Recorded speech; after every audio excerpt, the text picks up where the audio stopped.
안녕하세요. 오늘도 사연살롱을 찾아주셔서 감사합니다. 회사를 운영하고 있는 40대 여성입니다. 명문대를 나온 남편을 제치고 고졸인 제가 시아버지 회사를 물려받았을 때 주변에서 말들이 참 많았어요. 특히 저희 시어머니는 눈까지 까디집고 막말을 퍼부어대셨죠.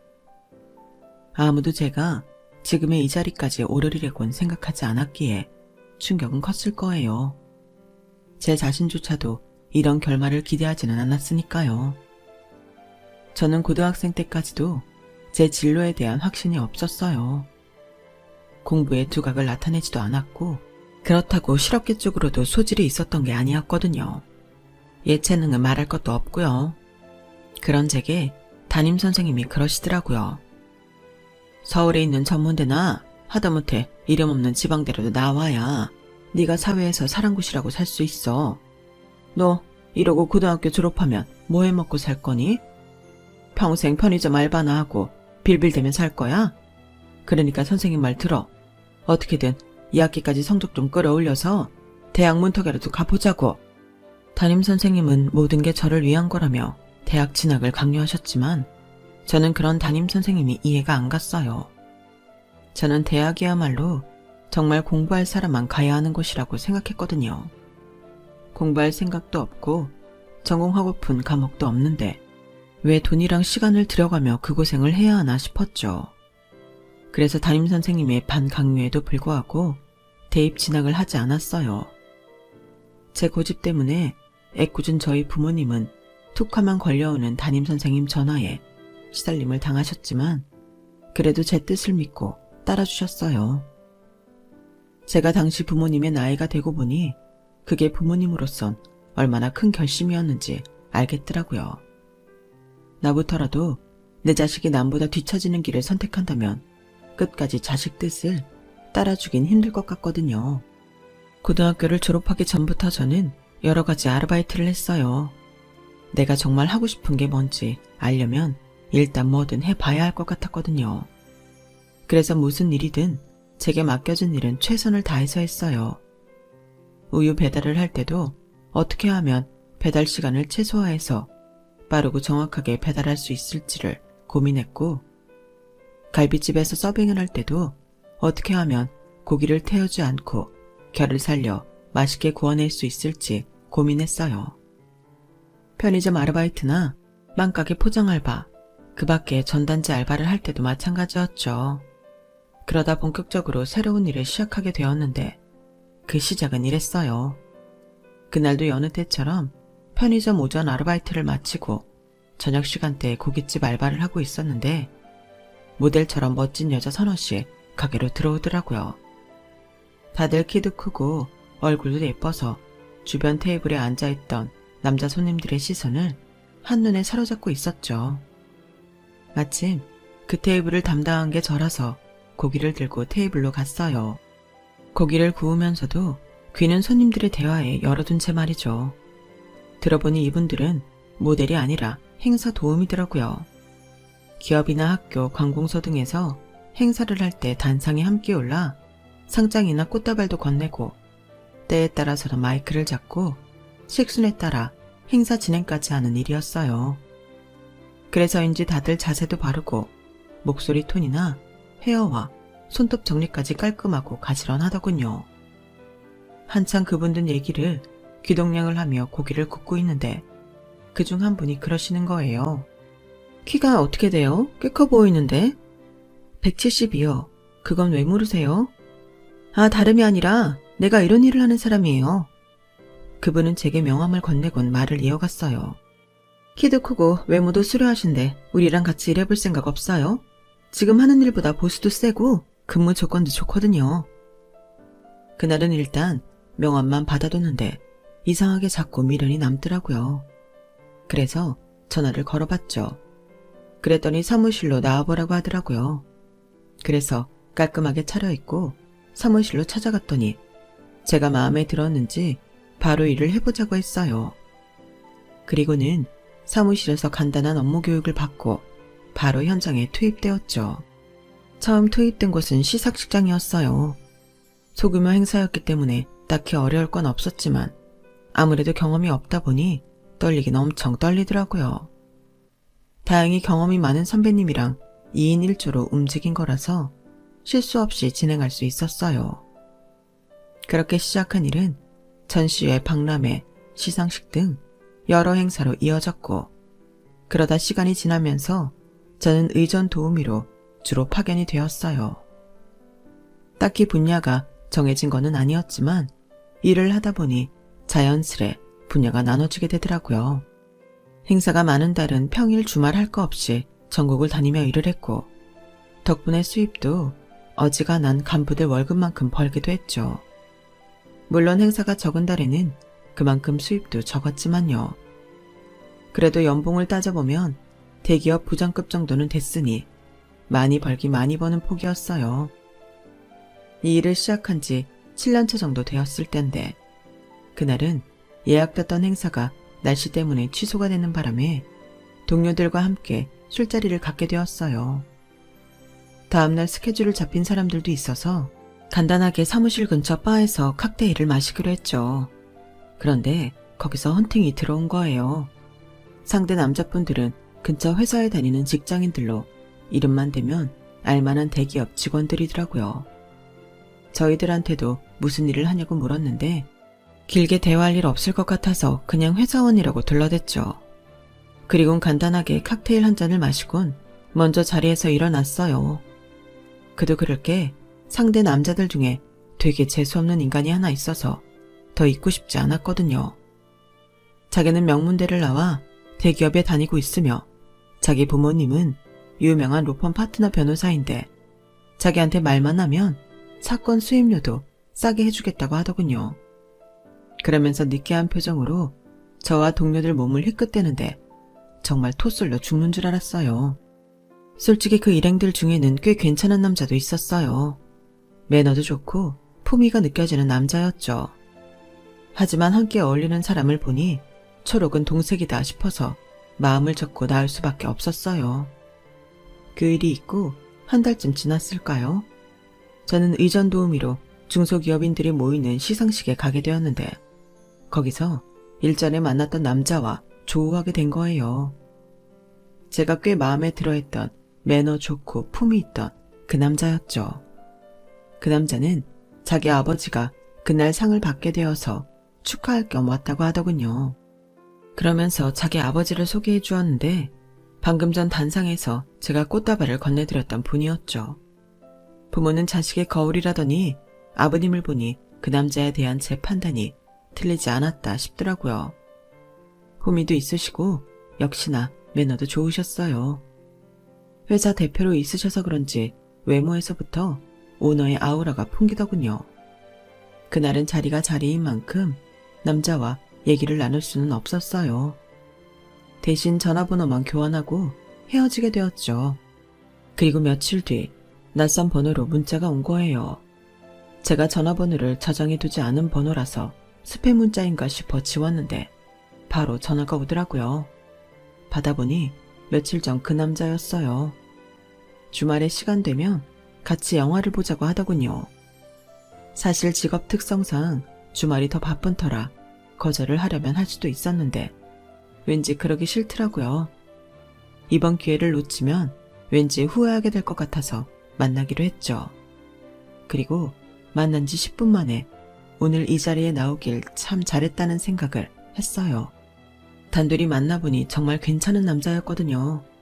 생각도 바르고 능력도 있고 무엇보다 타인을 무시 않는 행동과 화법이 인상적이더라고요. 그날 함께 바에 왔던 사람들은 입사 동기들인데 가끔 동기들이 뭉칠 때 자리를 함께 하기는 하지만 평소 그리 친하게 지내는 편은 아닌 것 같았어요. 그날 동기 중 한 사람에 대한 인상이 안 좋아서 오늘 이 자리에 나오는 걸 망설였다고 하자 왠지 그럴 것 같았다고 하더군요. 그날 바에서 저한테 애프터 신청을 하고 싶었는데 그 자리에서 제 표정이 워낙 안 좋아서 포기했다고 하더라고요. 그런데 아버지 덕분에 다시 만나게 돼서 이건 인연이다 싶었어요. 민정씨, 이것도 인연이라면 인연인데 우리 진지하게 만나볼래요? 그렇게 시작된 만남은 2년 넘게 이어졌고 제가 30이 되던 해 결혼을 하게 되었어요. 인사를 드리러 처음 예비시댁에 찾아갔을 때 아버님은 일전에 저에 대해 좋은 인상이 남아있었는지 반겨주셨어요. 하지만 어머님은 애매한 표정이었죠. 그러다 제 학벌과 직업 이야기가 나오자 상황이 좀 달라졌어요. 대학 진학을 않고 그동안 했던 일들과 어떤 자세로 일에 임했는지에 대해 시부모님 앞에서 장황하게 말씀드리는데 진지한 표정으로 고개까지 끄덕이며 들어주시는 아버님과 달리 어머님은 대놓고 인상을 팍 쓰시더라고요. 그리고는 혼잣말처럼 그러시는 거예요. 생긴 건 그렇게 안 생겨가지고는 고졸이 뭐야? 어머님의 말씀에 순간 움찔했어요. 사실 제 입으로 이런 말을 하긴 뭐하지만 제 외모 때문에 평소 오해를 좀 사긴 하거든요. 외모만 봐서는 제가 명문대 출신으로 대기업에서 잔뼈가 굵은 사람처럼 보인다고 하더라고요. 큰 키에 바른 자세, 무엇보다 행동과 말투가 딱 부러지고 늘 당당해 보여서 그런가 봐요. 행사 도우미 일을 시작할 때부터 하도 그런 말을 들어와서 크게 신경을 안 썼는데 어머님 표정을 보니 이번에도 그런 오해가 있던 모양이었어요. 괜히 지은 죄도 없이 주눅이 들려던 그때 아버님이 물으시더라고요. 민정양은 왜 대학에 안 갔나요? 그 질문에 저는 순간 멍해졌어요. 대개 이런 경우 너 공부 못해서 대학도 못 갔구나 라고 말하기 마련인데 왜 안 갔냐고 물으시는 어른은 처음이었거든요. 그래서 제가 대학을 포기했던 소신을 솔직히 말씀드렸죠. 그랬더니 그러시는 거예요. 그러면 공부하고 싶은 분야가 생기면 대학 진학을 할 생각입니까? 네, 그러고 싶습니다. 그러자 어머님이 뾰로통한 표정으로 그러시더라고요. 나이가 몇인데 대학은? 한창 머리 잘 들어갈 때도 못 들어간 대학을 그 나이에 무슨 수로 들어간다는 건지. 대학 못 나온 핑계도 여러 가지네. 어머님이 빈정대는 말에도 불구하고 아버님은 표정 변화 없이 제게 그러셨어요. 공부가 때가 어딨겠어요. 배움이 필요하다면 죽을 때까지라도 배워야죠.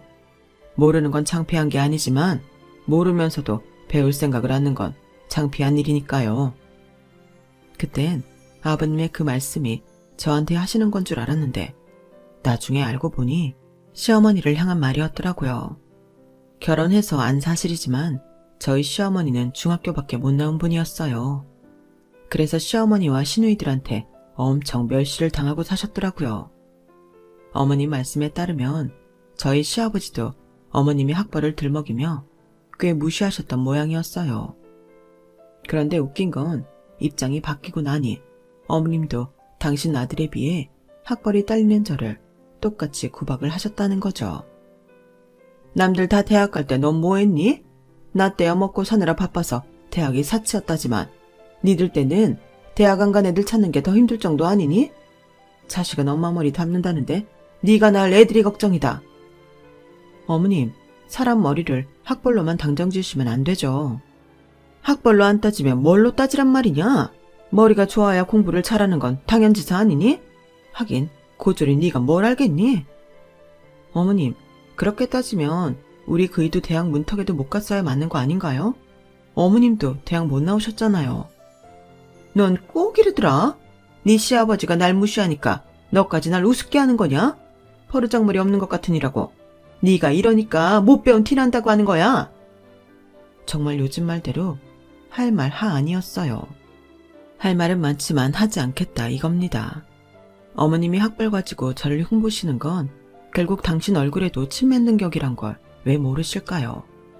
일 때문에 바쁘다는 사람을 굳이 당신 계모임까지 불러내서는 지인분들 앞에서 제 학벌을 운운하며 명문대 나온 아들이 아깝다는 말을 하셔야 직성이 풀리는 그 이유를 모르겠더라고요. 뭐 어머님이 저를 학벌로 망신 주셔서 그랬던 건 아니지만 결혼하고 1년쯤 지나 저는 대학에 입학하게 되었어요. 물론 그 계기가 됐던 건 어머님 탓이기는 했어요. 시고모님 환갑날 일이었거든요. 요즘은 환갑잔치는 거르는 게 추세라서 시고모님이 집안 식구들과 조촐히 저녁 함께 하자시며 연락을 하셨더라고요. 평소 시고모님에 대해 감정이 좋지 않은 시어머님은 몸이 아프다는 핑계로 참석을 안 하시겠다고 하더군요. 네가 내 대신 돈 봉투나 전해줘라.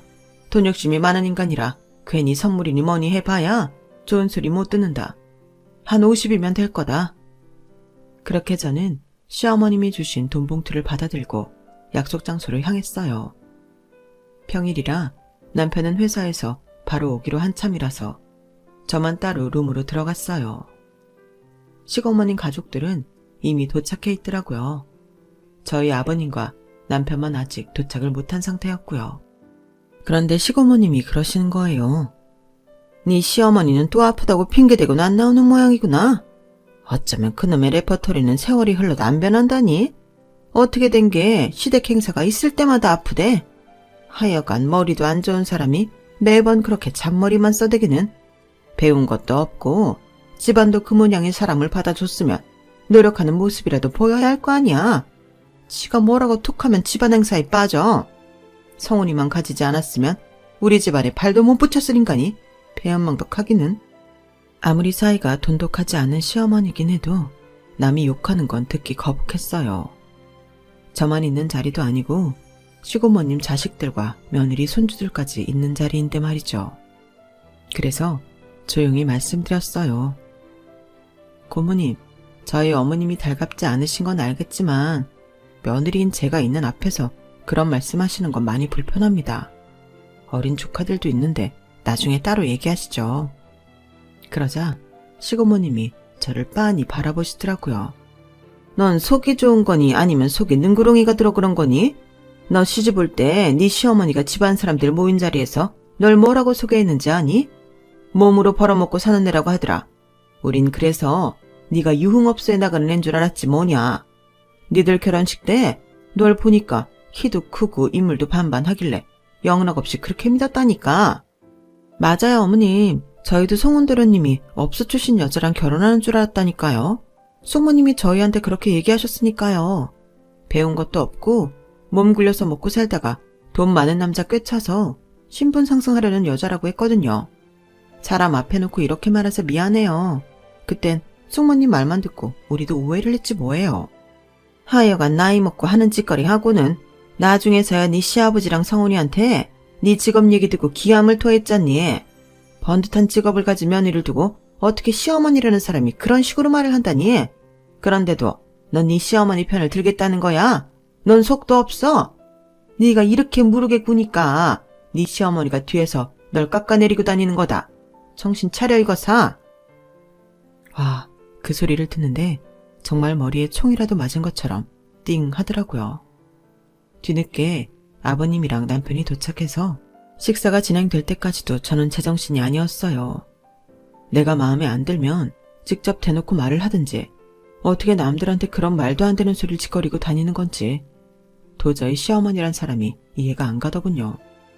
더군다나 내 지갑을 그런 식으로 폄하했다는 게 도저히 용납이 안 됐어요. 그래서 나 스스로 내 가치를 올려야겠다는 생각을 하게 되었죠. 그래서 대학에 들어가기로 결심을 한 거예요. 하지만 이제 와서 수능을 다시 본다는 건 현실적으로 불가능하다는 생각이 들었어요. 그러기에는 시간도 아까웠고요. 그래서 선택하게 된 게 바로 방통대였죠. 의전 진행을 하다 보니 경영인들을 종종 만나게 되는데 그중 정말 닮고 싶은 분들이 꽤 있더라고요. 남다를 경영 철학을 바탕으로 작지만 내실 있는 회사를 키워가는 분들을 보니까 나도 저분들처럼 사업을 해보고 싶다는 생각이 들어서 경영학과에 진학하게 되었죠. 온라인으로 듣는 웹 강의와 오프라인 출석 강의로 구성되어 있어서 매일 학교에 나가지 않아도 되니 저한테 딱이었어요. 스케줄을 유동적으로 구성할 수 있는 직업 특성 덕분에 출석 강의 땐 행사를 잡지 않으면 되었으니까요. 하지만 선배들 말 맞다나 방통대 생활이 엄청 빡세더라고요. 그냥 집에서 설렁설렁 웹 강의나 들으면 졸업할 수 있는 걸로 착각한다면 진짜 오산이에요. 의지가 약하면 절대 졸업 못해요. 차라리 매일 강의실에 모여 강의를 듣는 거라면 오히려 편하겠다는 생각이 들 정도였죠. 그래도 제가 관심 있어 하는 분야 강의라서 끝까지 버틸 수 있었어요. 집안 살림하랴, 일하랴, 거기다 방통대 공부까지. 거기다 막 공부를 시작하고 얼마 안 돼서 임신까지 하는 바람에 눈물 짜며 힘들게 공부를 해야 했어요. 그럴 때마다 약해지는 제 마음을 다잡을 수 있었던 건 눈앞에 보이는 어머님이었어요. 어머님을 볼 때마다 속으로 다짐했거든요. 나는 절대로 저렇게 형편없는 사람은 되지 않겠다. 반면교사라고 하죠. 어머님을 닮지 않기 위해 저는 이를 악물고 공부를 했고 육아를 병행하면서도 4년 만에 학사학위를 따서 졸업을 할 수 있었어요. 그동안 옆에서 제가 어떻게 공부를 했는지 모두 지켜본 남편은 제 졸업장을 서재 책상 중앙에 펼쳐서 세워주었어요. 그리고 졸업식이 있던 그날 아버님은 꽃다발을 들고 제 졸업식장까지 와주셨죠. 저희 부모님이 진작 대학 공부를 못 시켜놔서 죄송하다고 하자 아버님은 오히려 손사래를 치셨어요. 남들이 하니까 생각 없이 따라서 하는 공부랑 자신이 필요하다고 느껴서 하는 공부랑 어떻게 같겠습니까? 그러니 그런 말씀은 하지 마세요. 아가, 그동안 고생 많았다. 힘들게 한 공부니까 아깝게 썩히지 말고 잘 이용하도록 해라. 도움이 필요하면 언제든 말하고. 알겠지? 아버님은 제 머리를 쓰다듬어 주시며 흐뭇하게 웃어주셨어요. 지난 4년 동안은 졸업을 목표로 달려왔지만 막상 그 목표를 이루고 나니까 허탈해지더라고요. 내 생활에서 많은 비중을 차지하던 대학 수업이 사라지고 나니 하루가 길게만 느껴지고 뭔가 할 일을 빼먹고 있는 게 아닌가 하는 생각까지 들었어요. 그리고 무엇보다 졸업식장에서 아버님이 하셨던 말씀이 머릿속에서 맴돌기 시작했죠. 배운 걸 써먹어야 할 텐데. 하지만 학위 한 장으로 뭘 어떻게 할 수 있을지 감이 안 잡히더라고요. 졸업장 땄다고 이 나이에 회사에 취직을 하기도 그렇고 말이죠. 더군다나 방통대 졸업장으로는 일반 대학을 나온 친구들을 이길 수도 없으니 더더욱 막막하더라고요. 그렇게 얼마간 고민을 하던 저는 새로운 목표를 만들게 되었어요. 기왕 시작한 거 끝을 보자 싶은 마음에 박사학위까지 도전해 보기로 한 거죠. 몸이 갈갈이 찢기는 것 같은 산통도 이겨내고 애도 낳은 난데 지난 4년간 그 어려운 순간도 버텨내고 4년 만에 학사학위도 딴 난데 뭔들 못하겠냐 싶더라고요. 그래서 일단 석사에 도전을 하기로 했어요. 쇳불도 당김에 빼랬다고 대학원에 입학원서를 냈는데 덜컥 합격을 한 거예요. 그런데 기쁨도 잠시. 대학원은 100% 출석이라서 도저히 일과 병행하기 힘들 것 같아서 석사학위 딸 때까지만이라도 일을 쉬어야겠다 생각했는데 세상에 등록금이 비싸도 너무 비싼 거예요. 남편은 기왕 공부하기로 한 거 끝까지 해보라며 응원을 해줬지만 일도 쉬게 된 마당에 등록금에 차비에 식비, 도서 구입비까지 지출이 왕창 늘어서 겁이 나더라고요. 그래서 생각도 못해 아버님을 찾아갔어요. 아버님은 마치 기다렸다는 듯이 그러시더라고요. 그래, 결심을 한 모양이구나. 기왕 대학 졸업장도 따냈는데 어디든 써먹어 봐야겠지. 그래서 말씀인데요, 아버님. 저 대학원에 진학하고 싶어요. 실은 이미 대학원에 합격도 했어요. 그런데 아무래도 제 일과 병행하기가 쉽지 않겠더라고요. 그래서 일을 쉬려고 하는데 학비가 너무 비싸서 말이에요. 아버님께서 후원을 좀 해주시면 안 될까요? 솔직히 선뜻 그러마하지는 않으실 거라고 생각했지만 그래도 어쩌면 학비를 내주시지 않을까 하는 기대를 했던 것도 사실이에요. 그런데 아버님이 저를 빤히 바라보시더니 그러시는 거예요. 내가 네 시아버지이긴 하지만 나도 사업을 하는 사람인데 이문이 남지 않은 거리를 할 수야 있겠니? 나한테 학비 지원을 받고 싶다면 네가 나한테 뭘 줄 수 있는지도 제시하는 게 먼저가 아닐까 생각한다. 아가, 넌 나한테 뭘 해줄 수 있니? 생각해 본 적 없는 일이라 잠시 고민이 되었지만 그렇다고 순순히 물러날 수는 없어서 크게 질렀어요. 아버님께서 제가 박사학위를 딸 때까지 지원해 주신다면 나중에 아버님 회사를 제가 맡아드리겠습니다. 경영학 공부를 하면서 알게 된 건데 제가 사업에 꽤 소질이 있는 것 같더라고요. 물론 이론만으론 한계가 있을 거예요. 그래서 학기 중에 회사에 나와서 아버님 곁에서 일을 거들겠습니다. 그러니 아버님께서 제게 투자 좀 해주세요. 지금 생각해보면 말도 안 되는 거래였어요. 거래가 아니라 학비도 원조 받고 회사까지 내놓으라는 날강도 수준이었으니까요. 그런데 아버님은 그 말도 안 되는 거래 조건을 들으시고도 화도 안 내시고 곰곰이 생각에 잠기신 거예요. 그리고 그러자고 하시는 거 있죠. 덕분에 저는 대학원에 다니게 되었어요. 강의가 없는 시간엔 회사에 나와 아버님 옆에서 업무 지원을 하게 되었고요. 회사에 정식으로 고용된 건 아니라서 제 편의대로 출근과 퇴근을 할 수 있었죠. 옆에서 아버님이 일하시는 모습을 지켜보며 든 생각은 세상에 쉬운 일 하나 없다는 거였어요. 오너 자리에 있으면 결제 서류에 도장이나 팍팍 찍으면 그만일 줄 알았는데 그게 아니더라고요. 회사에서 가장 작은 일부터 가장 큰 일까지 모든 걸 알고 있어야 했어요. 내가 알아야 남들한테 일을 시킬 수 있는 거더라고요. 심지어 회사 내 청소 업무를 맡고 계시는 분들의 얼굴과 이름도 아버님은 다 기억하고 계시더라고요. 뿐만 아니라 그분들 집안 사정까지도 꿰고 계시는지 대학에 들어간 자녀를 둔 직원들한테는 등록금에 보태라며 금일봉도 따로 주시고 관절염으로 고생하는 직원한테는 관절염 보조제까지 구해서 건네시더라고요. 아버님이 사업을 하는 분이라서 이문을 남기는 계산에만 능하신 줄 알았는데 사람의 마음을 얻는 방법도 아는 분이셨어요. 오너의 일은 그게 다가 아니었어요. 중소기업 특성상 인지도 때문에 대기업한테 밀리는 일이 비일비재하다 보니 기술력을 확보하는 것도 무척 중요하더라고요. 그러기 위해서는 기술 개발에 투자를 하는 건 기본이고 개발자의 능력에 걸맞는 대우를 하는 것도 중요하더라고요. 때에 따라서는 판촉 쌓은 노릇도 해야 하는 게 중소기업 오너였어요. 한마디로 일당 100 노릇을 해야 하는 자리였죠. 아버님 옆에서 일을 배우며 대학원 수업을 들은 지 5년. 저는 드디어 박사 학위까지 따게 되었고 그 사이에 회사 일도 많이 배우게 되었어요. 석사를 마친 시점부터 아버님 회사에 정식으로 입사했거든요. 회사에서 지원해주는 덕분에 대학원 수업이 있을 때는 업무 시간도 조정할 수 있었죠. 일과 육아, 학업까지 욕심을 부려가며 해온 탓에 몸은 힘들었지만 그래도 지난 10년이 알차게 느껴졌어요. 내 인생에서 이렇게 치열하게 살아본 시절이 있나 싶을 정도로 꽉 찬 기간이었으니까요.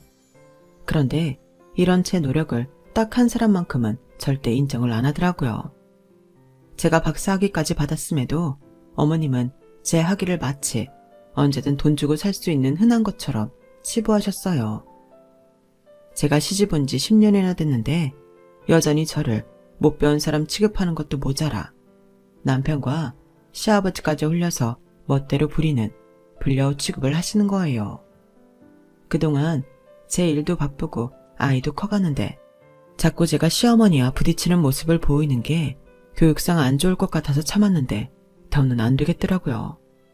글쎄 저희 애한테까지 제 흉을 보더라니까요. 그래서 명절날 차례상을 치우고 어머니께 그랬죠. 어머님, 언제까지 제 뒤에서 흉을 보실 거예요? 이제 그만하실 때도 됐잖아요. 어머머, 얘 말하는 것 좀 봐. 내가 언제 네 흉을 봤다고 그래? 이게 지 시아버지가 오냐오냐 해주니까 눈에 뵈는 게 없나 보네? 제발 이러지 마세요. 어머님이 절 두고 뒤에서 뭐라고 하시는지 저한테 다 들리니까요.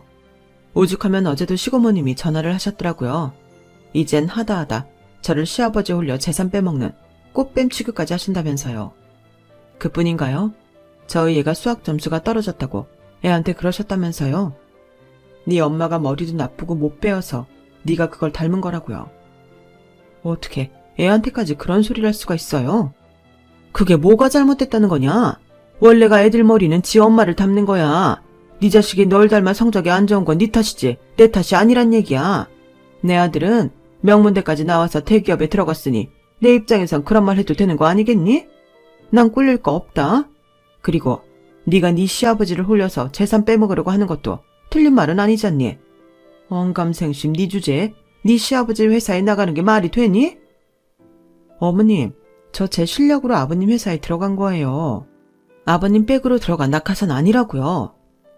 그러자 시어머니가 깔깔대며 웃으셨어요. 아이고 웃겨라. 이젠 하다하다 내 배꼽까지 빼놓으려고 하네. 얘 정신 차려. 대학이면 다 같은 대학인 줄 아니? 네가 아무리 잘난 척 해봤자 넌 고작 방통대 출신일 뿐이야.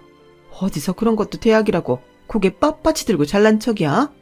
네가 내 아들처럼 명문대로도 나왔다면 내가 널 인정했을 거다. 다지고 보면 너나 나나 다를 게 뭐 있니? 근데 왜 너만 뭐라도 되는 척 까부냔 말이야. 별것도 아닌 게 어디서 까불어? 그때였어요. 거실에 계시던 아버님이 벼락같이 소리치셨죠. 당신이 뭔데 내 며느리를 인정하고 말고 해? 그리고 어떻게 당신을 며느리랑 비교를 해? 애초에 급이 되기는 해? 당신이 인정하고 안 하건 간에 며느리는 경영학 박사학위까지 있는 애야. 당신한테는 그런 게 있긴 한가? 남 잘 되는 거 배 아파할 시간에 당신 스스로를 돌아보라고. 그래요. 나 못 배워서 그럽니다. 당신이 이날이 때까지 나 가방끈 짧다고 하도 구박을 해서 며느리만 대접받는 게 눈꼴시려 그랬어요. 얘나 나나 뭐가 달라요? 다른 게 있다면 당신이 나한테는 못 배웠다고 타박했고 얘한테는 학비까지 대주며 공부시킨 거 그게 다른 거잖아요.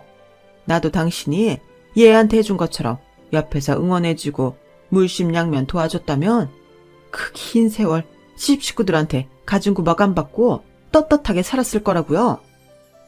어머님은 급기야 바닥에 주저앉아 땅을 치며 통곡했어요. 그런데 평소엔 이쯤에서 물러나시던 아버님이 그날따라 멈추지 않으시더라고요. 이 사람아, 언제 내가 당신을 무시했다고 그래? 당신이 우리 부모 형제들한테 무시당할까봐 내가 진작부터 그랬잖아. 공부를 하겠다면 학비를 대주겠고 기술을 배우겠다면 학원에도 보내주겠다고.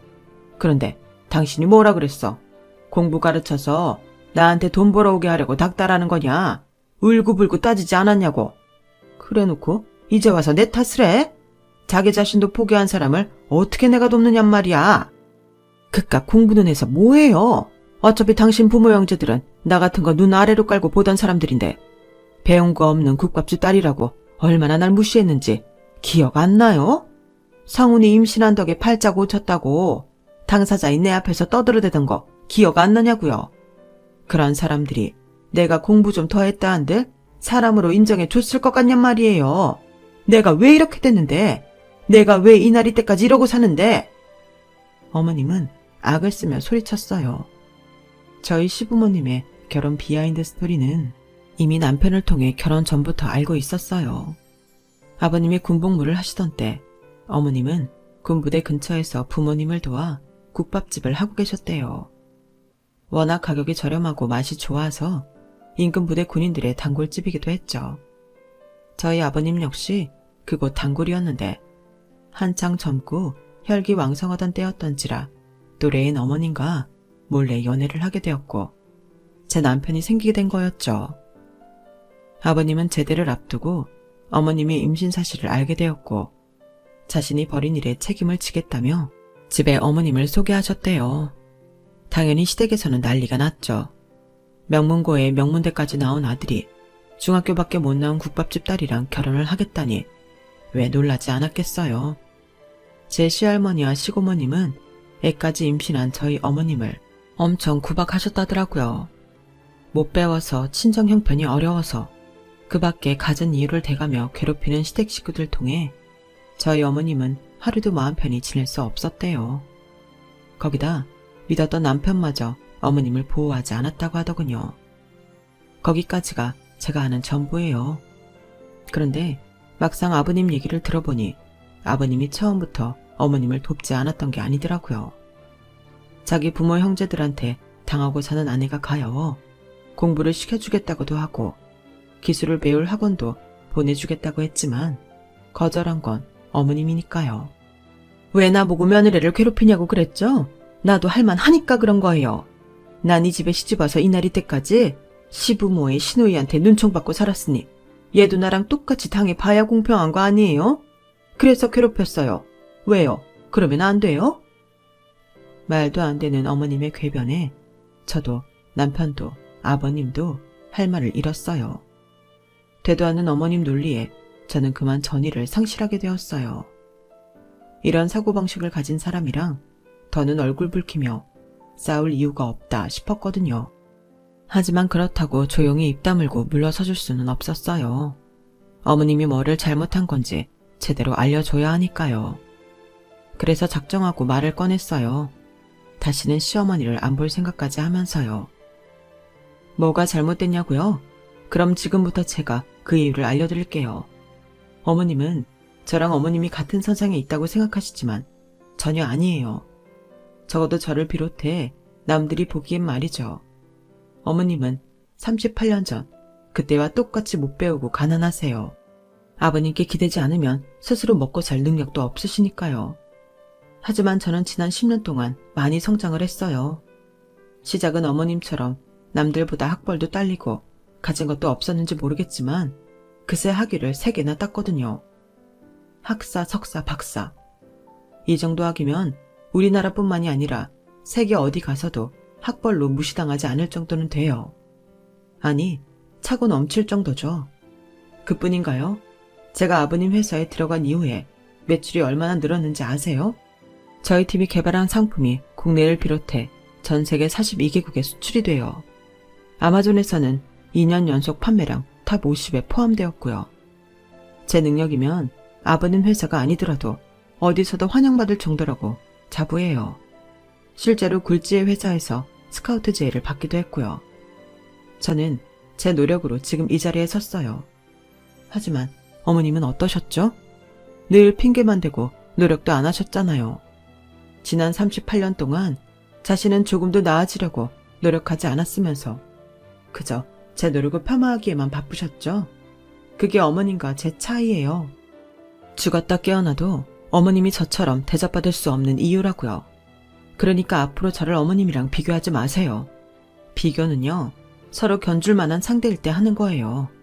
어머님과 저는 비교 대상이 아니라 대조가 되는 상황이라고요. 아셨어요?